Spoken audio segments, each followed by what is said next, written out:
শরীর দুর্বল লাগে, অল্প একটু কাজ করলে হাঁপিয়ে যাচ্ছেন, তাহলে সাবধান, কারণ এটা নার্ভের দুর্বলতার অন্যতম লক্ষণ হতে পারে।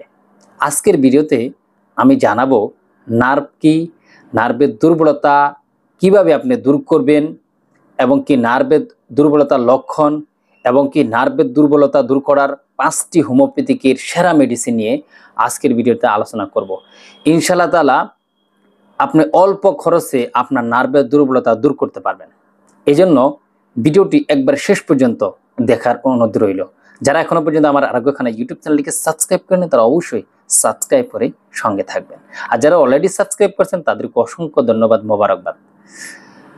আসসালামু আলাইকুম রহমতুল্লাহি বারাকাতুহু। প্রিয় বন্ধুরা, আপনারা সবাই ভালো আছেন? আপনারা যারা আমার নিয়মিত হেলথ, বিশেষ করে আরোগ্যখানা ইউটিউব চ্যানেলের ভিডিওগুলো দেখেন, তাদেরকে আমি ধন্যবাদ জানাই। কারণ হলো আমি অনেক দিন ধরে ভিডিও দিয়ে আসছি, তো আপনাদের কাছে ছোট একটা রিকোয়েস্ট থাকবো যে আপনারা অবশ্যই ভিডিওটা শেষ পর্যন্ত দেখবেন। কারণ একটা ভিডিও যখন আপনি দেখবেন তখন কিন্তু আপনি প্রপার একটা গাইডলাইন পাবেন। যেমন আজকে কথা যেটা বলছি সেটা হলো নার্ভের সমস্যা। নার্ভের সমস্যা নিয়ে আমি এর আগে একটা ভিডিও করেছি কিছুদিন আগে, যে নার্ভ দুর্বলতা দূর করার জন্য 8টি সেরা খাবার। চাইলে কিন্তু আপনারা সেই ভিডিওটা দেখে নিতে পারেন। তো আজকে নার্ভ দুর্বলতা দূর করার 5টি হোমিওপ্যাথিক মেডিসিন নিয়ে আমি আলোচনা করব। এখন প্রথম আমরা জানবো যে আসলে নার্ভ কি। খুব সহজে আমরা জানবো, নার্ভ হলো আমাদের শরীরে মধ্যে লক্ষ লক্ষ স্নায়ু বা নার্ভ, যেটা আমাদের মস্তিষ্ক এবং কি শরীরের মধ্যে সেতুবন্ধন। এখন বলতে পারেন যে এটা বুঝলাম যে এটা নার্ভ, এটা হলো নার্ভ, কিন্তু নার্ভের কাজ কি? নার্ভের কাজ হলো যে শরীরের তথ্য মস্তিষ্কের মধ্যে পৌঁছানো, আর মস্তিষ্কের নির্দেশে শরীরের বিভিন্ন অঙ্গে তথ্য পৌঁছানোকেই মূলত নার্ভের কাজ বলা হয়েছে। এখন আপনার এই যে নার্ভের তথ্যগুলো কিভাবে পৌঁছায়, এই যে আমরা যখন এই ঠান্ডা অনুভব করি শরীর থেকে ব্রেনে যাচ্ছে, বা গরম অনুভব করছি, বা একটা জিনিস স্পর্শ করছি সেটা আমাদের ব্রেনে যাচ্ছে, বা দেখা যাচ্ছে যে আমরা যে যে কাজকর্মগুলো করছি সেগুলো আমাদের ব্রেনের মধ্যে সিগন্যাল আসছে। আমি একটা জিনিস যখন এটা ধরবো, এই যে যেমন ধরুন গাছের পাতাটা ধরলাম, এটা যে একটা পাতা, এটা আমি অনুভব করলাম, এটা আমাদের আমার এই নার্ভ, স্নায়ু দ্বারা, নার্ভ দ্বারা আমি এখানে যখন ধরলাম তখন আমার ব্রেনের মধ্যে কিন্তু একটা সিগন্যাল গেল। এখন আমার এই নার্ভের বিশেষ করে আমার হাত যদি অবশ থাকে তাহলে কিন্তু আমি বুঝবো না, আমি ধরতেও পারবো না, এনার্জি ফিল হবে না। তার মানে নার্ভের কাজ হলো এটা। তাছাড়া অটোমেটিক আমরা যে শ্বাস প্রশ্বাস নিচ্ছি বা আমাদের হজমের যে নিয়ন্ত্রণটা, এটা নার্ভেরই কার্য। এখন এটা যদি দুর্বল হয়ে যায় সেক্ষেত্রে আপনারা আমার ওই ভিডিওটা দেখে নিতে পারেন। বিশেষ করে যে খাবারগুলো খেলে নার্ভের সমস্যা দূর হবে সেগুলো কিন্তু আপনারা খেতে পারেন, তাহলে কিন্তু অনেক অনেক সমস্যা দূর হবে, বিশেষ করে নার্ভের সমস্যা, স্নায়ুর সমস্যা। তো আজকে বিশেষ করে যেহেতু হোমিওপ্যাথিক মেডিসিন নিয়ে আলোচনা করব বলেছি, তো 5টি মেডিসিন নিয়ে আমি আলোচনা করব। প্রথম যে মেডিসিনটা সেটা হলো ক্যালিফস। এটা বায়োকেমিক গ্রুপের মেডিসিন। এটা আপনার পুরো শরীরের জন্য আমি মনে করি একটা vitamin, A to Z vitamin. কারণ হলো এটা বিশেষ করে আপনার স্নায়বিক দুর্বলতা এবং কি মানসিক দুর্বলতা, অতিরিক্ত টেনশন, অতিরিক্ত দুর্বলতা যাদের রয়েছে, ভিটামিনের ঘাটতি রয়েছে, তারা কিন্তু ক্যালিফস 6x বা 12x মেডিসিনটা কিন্তু আপনারা খেতে পারেন। এটা খুবই উপকারী। এখন এটা বিশেষ করে তাদের ক্ষেত্রে খুবই উপকারী স্নায়বিক দুর্বলতা বা নার্ভের দুর্বলতার জন্য, বিশেষ করে যাদের অতিরিক্ত টেনশন, অতিরিক্ত ডিপ্রেশনে ভুগতেছেন, মানসিক চাপের মধ্যে রয়েছেন, ভালো ঘুম হয় না, হ্যাঁ, শরীর অতিরিক্ত দুর্বল, উইক লাগছে, তাদের ক্ষেত্রে এটা সকালে 4টি খাওয়ার পরে, দুপুরে 4টি এবং কি রাত্রেবেলা 4টি যদি আপনি খেতে পারেন, 1 সপ্তাহের ভিতরে ইনশাআল্লাহ তাআলা আপনার নার্ভের সমস্যা, স্নায়বিক দুর্বলতা ইনশাআল্লাহ তাআলা দূর হয়ে যাবে। দ্বিতীয় যে মেডিসিনটা নিয়ে কথা বলবে, ইগনেশিয়া আমারা। এই মেডিসিনটা আসলে এমন একটা চমৎকার মেডিসিন, বিশেষ করে যাদের দুঃখ কষ্ট, অতিরিক্ত দুঃখ কষ্ট, গোপন দুঃখ কষ্ট রয়েছে, চাপা কান্না, হ্যাঁ, এতটা কষ্টের মধ্যে রয়েছে যে তার ফলে যদি তার ঘুম না আসে, তার কিছু না ভালো লাগে, হ্যাঁ, তার ফলে যে কষ্টর ফলে যে নার্ভের নার্ভের মধ্যে চাপ পড়ে, এর ফলে যে নার্ভের দুর্বলতা আসে, সেজন্য ইংলিশে আপনার 30 মেডিসিনটা সকালে 4 ফোঁটা এবং কি রাত্রেবেলা 4 ফোঁটা খালি পেটে গ্রহণ করবেন। দেখবেন এই মেডিসিনটা যদি এই ধরনের লক্ষণের ক্ষেত্রে ইংলিশে আপনারা 1 সপ্তাহ খান, ইনশাআল্লাহ তাআলা দেখবেন আপনাদের এই যে নার্ভের দুর্বলতা, হাত পা ঝিনঝিন অনুভব করা, শরীর দুর্বল লাগা, ইনশাআল্লাহ তাআলা ঠিক হয়ে যাবে। তারপরে তৃতীয় যে মেডিসিনটা নিয়ে কথা বলবো সেটা হলো এবেনা সেটাইবা।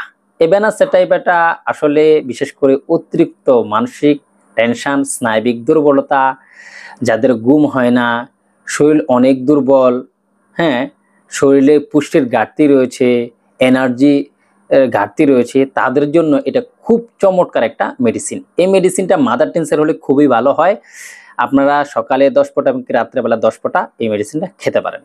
আর 4 নম্বরে যে মেডিসিনটা সেটা হলো যাদের রাত্রে ঘুম হয় না, ঘুম না হওয়ার কারণে স্নায়বিক দুর্বলতা এবং কি নার্ভের সমস্যা রয়েছে, হ্যাঁ, তাদের জন্য এই ফ্যাসিফ্লোরা মাদার টিনসার সকালে 10 ফোঁটা রাত্রে 10 ফোঁটা খেতে পারেন।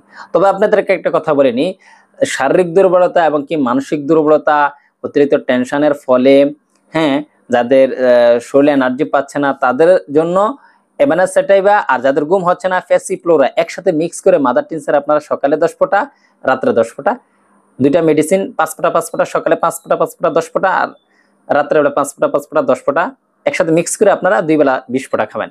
1 সপ্তাহ খেলে দেখবেন আপনাদের ভালো ঘুমও হবে, আপনাদের দেখবেন শরীর এনার্জিও আগের থেকে বৃদ্ধি পাবে। পঞ্চম যে মেডিসিনটা নিয়ে আমরা কথা বলবো সেটা হলো খুবই গুরুত্বপূর্ণ নার্ভের জন্য, বিশেষ করে নার্ভ দুর্বলতার জন্য। যদি শরীরের মধ্যে দুর্বলতা আসে তাদের ক্ষেত্রে খুবই কার্যকরী এই মেডিসিনটা। বিশেষ করে যাদের ভয় এবং কি মাথা ব্যথা, মাথা ঝিমঝিম অনুভব হয়, হ্যাঁ, আপনি পরীক্ষা দিবেন, পরীক্ষা ভীতি, বা আপনি কোথাও যাচ্ছেন, এই সমস্যা যদি আপনি পড়েন যে আমি কোথাও যাচ্ছি, একটা জায়গায় যাচ্ছি, সে জায়গায় পৌঁছাতে পারবো কিনা, বা গাড়িতে উঠছি সে জায়গায় উঠতে পারবো কিনা, তারপরে আমি একটা অফিসে যাচ্ছি সে জায়গায় যে আমি কি ঠিকমতো কথা বলতে পারবো কিনা, চাকরিটা পাবো কিনা, এই ধরনের ভীতি কারণে যদি আপনার স্নায়বিক দুর্বলতা, মাথা ঘোরা, মাথা যন্ত্রণা, ঝিমঝিম করে মাথা, শরীর শারীরিক দুর্বলতা, হাত পা ঝিমঝিম করে, তাদের ক্ষেত্রে জেলসিয়াম মেডিসিনটা খুবই খুবই গুরুত্বপূর্ণ। এই মেডিসিনটা আপনারা সকালে 4 ফোঁটা, দুপুরে 4 ফোঁটা এবং কি রাত্রে 4 ফোঁটা খালি পেটে আপনারা খেতে পারেন। পাওয়ার হলো 30, জেলসিয়াম 30 পাওয়ারের মেডিসিনটা 1 সপ্তাহ খান, ইনশাআল্লাহ তাআলা দেখবেন আপনি সুস্থতা অনুভব করবেন। প্রিয় বন্ধুরা, শেষে একটা কথা বলতে চাই যে আসলে নার্ভের দুর্বলতার জন্য আমাদের পর্যাপ্ত পরিমাণ পানি খেতে হবে, পানি পান করতে হবে। পানি পান আপনি কয় গ্লাস পানি পান করবেন? বিশেষ করে ডায়াবেটিস ও কিডনি রোগী ছাড়া যারা স্বাভাবিক সুস্থ আছেন আল্লাহর রহমতে, নার্ভের সমস্যা ভুগতেছেন, তাদের জন্য 8 থেকে 12 গ্লাস, হ্যাঁ, আপনি খেতে পারেন। আর অবশ্যই ধূমপান পরিহার করতে হবে। যারা ধূমপান করে থাকেন তারা অবশ্যই সেটা পরিহার করবেন। পুষ্টিকর খাবার, শাক সবজি, ফলমূল, এগুলো বেশি পরিমাণ গ্রহণ করার চেষ্টা করবেন। তারপরে বিশেষ করে রেস্ট নেবেন মাঝে মধ্যে, হ্যাঁ, ঘুম কমপক্ষে আপনার 6 থেকে 7 ঘন্টা যদি হয় সবচেয়ে ভালো হয় ঘুম, আর যত তাড়াতাড়ি ঘুমানো যায় ততই ভালো। সকালবেলা যদি এক্সারসাইজ করা যায়, ব্যায়াম করা যায়, তাহলে কিন্তু আপনার নার্ভের সমস্যা অনেকটাই দূর হয়ে যাবে। অবশ্যই আপনার কাজকর্মের পূর্বে আপনার শরীর সুস্থ থাকাটা খুবই গুরুত্বপূর্ণ। এই জন্য কাজকর্মের পূর্বে আমাদের শরীর সুস্থ আছে কিনা আমরা ভালোভাবে বুঝে শুনে তারপরে কাজ করব। যদি আমাদের শরীর ভালো থাকে তাহলে আমরা কাজ করব, আর যদি আমাদের শরীর ভালো না থাকে তাহলে আমরা কাজ করব না, রেস্ট নিব। হ্যাঁ, অবশ্যই ফিজিশিয়ান বা উপযুক্ত হোমিওপ্যাথিক চিকিৎসকের সাথে বা ডাক্তারের সাথে পরামর্শ করে আমরা চিকিৎসা নিয়ে রেস্ট নিয়ে সুস্থ হয়ে কাজ করব। তাহলে ইনশাআল্লাহ তাআলা আমরা সুস্থ থাকতে পারবো, আমরা সুস্থভাবে বাঁচতে পারবো। তো প্রিয় বন্ধুরা, যদি ভিডিওটি ভালো লাগে অবশ্যই লাইক দিবেন, শেয়ার করবেন এবং কি সাবস্ক্রাইব করবেন। আমি একটা বিষয় আশ্চর্য হয়ে যায়, এতগুলো ভিডিও বানাইছি, আপনারা অনেকে দেখেন অনেকে দেখেন না, কিন্তু সাবস্ক্রাইব অনেকে করে না। লাইক হতে পারে আপনাদের ভালো লাগে মন্দ লাগে সেটার উপর নির্ভর করে, কিন্তু অবশ্যই কমেন্ট করবেন যে এই জায়গায় আপনি এই বিষয়ে কথা বললে ভালো হতো, বা আপনি আরো কিছু কথা বললে ভালো হতো, বা এই মেডিসিনটা নিয়ে কথা বলেন, বা এই সমস্যা। আপনারা অবশ্যই যারা আমার ইউটিউব চ্যানেলে সাবস্ক্রাইব করেছেন, আরোগ্যখানা ইউটিউব চ্যানেলে সাবস্ক্রাইব করেছেন, তাদেরকে বলবো আপনারা অবশ্যই সাবস্ক্রাইব করবেন অবশ্যই, তারাই সাবস্ক্রাইব করবেন যারা আমার ভিডিও নিয়মিত দেখবেন, কারণ অযথা সাবস্ক্রাইব করে তো কোনো লাভ নাই। তো প্রিয় বন্ধুরা, অবশ্যই আল্লাহর রহমতে আপনাদের ভালো লাগেই বিদায় আমার ভিডিওটিতে ক্লিক করেছেন, দেখছেন। তা আল্লাহ আপনাদের সকলকে সুস্থ রাখুক, ভালো রাখুক, এই কামনা করে আজকে শেষ করছি। আল্লাহ হাফেজ।